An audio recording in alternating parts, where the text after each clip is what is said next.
നമ്മൾ ഈ പോൾസം പ്ലാന്റ്സ് ഒക്കെ ഇങ്ങനെ പാക്ക് ചെയ്യുന്ന സമയത്ത് ചെറിയ ചെറിയ കട്ടിങ്സ് ഒക്കെ അതിനകത്ത് നിന്ന് ബാലൻസ് വരുകയും അല്ലെങ്കിൽ ചില ചെടികളുടെയൊക്കെ തളർത്തുമ്പുകളൊക്കെ ഇങ്ങനെ ഒടിഞ്ഞു പോയ കഷ്ണങ്ങളൊക്കെ കിടക്കുകയും ചെയ്യും. അപ്പോൾ അതൊക്കെ നമുക്ക് കളയാൻ തോന്നില്ല സത്യത്തിൽ. അപ്പോൾ നമുക്കത് വെറുതെ കളയാൻ മനസ്സ് വരാറില്ല. അങ്ങനെ വരുന്ന ചെടികളൊക്കെ ഞാൻ ഇതുപോലെ ഒരു ഒഴിഞ്ഞ പോട്ടിൽ ചുമ്മാ ഒന്ന് ഇട്ട് വെക്കും. അപ്പോൾ അത് പാക്കിങ്ങിൻ്റെ ടൈമിൽ അങ്ങനെ ഇട്ട് വെക്കുമ്പം വിചാരിക്കുന്നത് ഈ പാക്കിംഗ് എല്ലാം തീർന്നു കഴിയുമ്പോൾ നന്നായി നട്ട് വെക്കാം എന്ന് വിചാരിക്കും. പക്ഷേ അതിന് സമയം ഒരിക്കലും കിട്ടാറില്ല. കാരണം പാക്കിംഗ് എല്ലാം കഴിഞ്ഞ് കഴിയുമ്പോൾ ഏത് ദിവസം എടുത്താലും നമ്മൾ നല്ല ടയർഡായിരിക്കും. അവസാനം അത് അവിടെ കിടന്ന് അതിൻ്റെതായ രീതിയിൽ തനിയെ മുളച്ചു വരും. അങ്ങനെ മുളച്ചു വന്ന് കുറേ ആയി നിൽക്കുന്ന സമയത്ത് ഒരു ദിവസം ഇതുപോലെ എല്ലാം ഒന്ന് റീപോർട്ട് ചെയ്തൊക്കെ വെക്കുന്ന കൂട്ടത്തിലാണ് പുതുതായിട്ട് ചെടിയാക്കി എടുക്കുന്നത് കേട്ടോ. അപ്പോൾ അതിനെ ഫ്രഷായിട്ട് നട്ട് വെക്കുന്നത് വരെ അത് ഇങ്ങനെ കിടക്കും. അപ്പോൾ ഈ വീഡിയോയിൽ നമ്മൾ പറയാൻ ഉദ്ദേശിക്കുന്നത്, പല ആളുകളും നമ്മളോട് ചെടികൾ വാങ്ങിക്കുന്നുണ്ട്. അപ്പോൾ നമ്മൾ പറയുന്ന കാര്യം, ചെടിയുടെ പകുതി ക്യാഷ് മതി കട്ടിങ്സിന് വേണ്ടിയിട്ട്. അപ്പോൾ നിങ്ങൾക്ക് കൂടുതൽ കളേഴ്സ് കളക്ട് ചെയ്യാനായിട്ട് സാധിക്കും. അപ്പോൾ ഈ കാര്യം പറയുമ്പോൾ എല്ലാവർക്കും ടെൻഷനാണ്.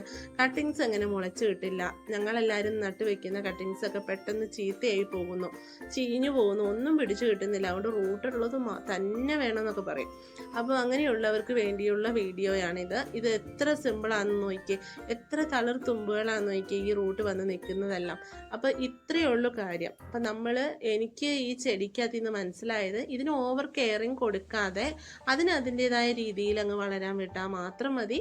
അപ്പോൾ നമുക്ക് നല്ല ഹെൽത്തി ആയിട്ട് എത്ര തളിർ കഷ്ണമാണെങ്കിലും കിട്ടും. അതുപോലെ കട്ടിങ്സ് വെക്കുന്നതിൻ്റെ കൺഫ്യൂഷൻ ഏകദേശം നിങ്ങൾക്ക് ഈ വീഡിയോ കണ്ടു കഴിയുമ്പോൾ മാറി കിട്ടുന്നതാണ്. ഇത്രയേ ഉള്ളൂ. ഇത്രയും വളരെ ഈസി ആയിട്ട് ഇത് ചെയ്യാവുന്നതേ ഉള്ളൂ. അതിനുവേണ്ടി നിങ്ങൾ എടുക്കുന്ന മണ്ണ് ഫ്രഷ് മണ്ണ് എടുക്കുക കേട്ടോ.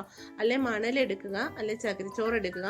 അത് ഫ്രഷ് ആയിട്ടിരിക്കുക. അത് അതിൻ്റെ ചാണകപ്പൊടി ഉണങ്ങിയത് മാത്രം ഉണ്ടെങ്കിൽ മിക്സ് ചെയ്ത് നിങ്ങൾക്ക് പിന്നീട് ചെടി പിടിച്ച് വന്നതിന് ശേഷമാണെങ്കിലും നിങ്ങൾക്ക് അതൊന്ന് ഇട്ട് കൊടുത്താൽ മതി കേട്ടോ. അപ്പോൾ അതിനകത്ത് അതുപോലെ ഒച്ച് കയറാതെ നോക്കുക കേട്ടോ. അപ്പോൾ മണലാണെങ്കിൽ ഒച്ചുകൾ അങ്ങനെ അറ്റാക്ക് ചെയ്യാറില്ല. അതെന്താന്ന് ഫ്രഷ് ആയതുകൊണ്ടായിരിക്കാം. മണലാവുമ്പോൾ കുറച്ച് ഫ്രഷ് ആണല്ലോ, അതുകൊണ്ടായിരിക്കാം. അപ്പോൾ നിങ്ങളുടെ നാട്ടിലെ എന്താണ് ലഭ്യമായിട്ടുള്ളതെന്ന് വെച്ചാൽ ഇത്രയും എടുക്കുക. കമ്പോസ്റ്റ് വളങ്ങൾ ജൈവവളമൊക്കെ ആണെങ്കിലും അതൊക്കെ കൊണ്ടിടുമ്പോൾ എല്ലാവരുടെയും വിചാരം ആ ചെടിക്ക് നല്ല ഗുണം ചെയ്യുന്നു എന്നുള്ളതാണ്. കാരണം നാച്ചുറലായിട്ട് നമുക്ക് കിട്ടുന്നതിൻ്റെ അതിൽ നിന്നാണല്ലോ ഈ വളങ്ങളെല്ലാം ഉണ്ടാക്കുന്നത്. അപ്പോൾ പക്ഷേ അതൊരു വെറും നമ്മുടെ തോന്നലാണ്. നമ്മുടെ ഈ ചെടിക്ക് ബോൾസം അല്ലെങ്കിൽ മഷിത്തണ്ട് പോലെ ഇരിക്കുന്ന ചെടികൾ ഏത് ഐറ്റംസ് എടുത്താലും അവയ്ക്ക് ഇത് ഓക്കെ ആവില്ല. നമ്മുടെ അനുഭവം അതാണ്. അപ്പം നമ്മുടെ ഗാർഡനിൽ ഞാൻ സ്ഥിരമായിട്ട് ചെയ്യുന്നത് മണലിൽ നട്ടുവെക്കലാണ്. ഇതുപോലെ ജിഫിയിലാക്കി വെച്ചാലും ഓക്കെയാണ് കേട്ടോ.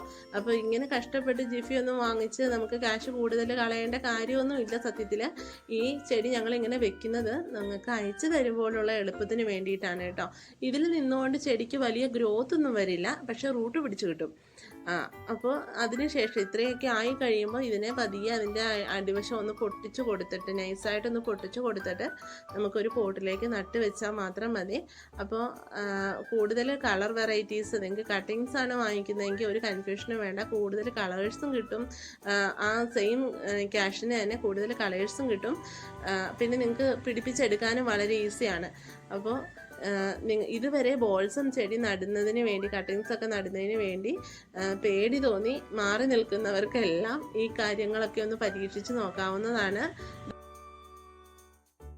അപ്പോൾ എല്ലാവരും ഒന്ന് ശ്രമിച്ചു നോക്കുക. എല്ലാവരും നല്ല മനോഹരമായ ഗാർഡനൊക്കെ ഉണ്ടാക്കുക കേട്ടോ.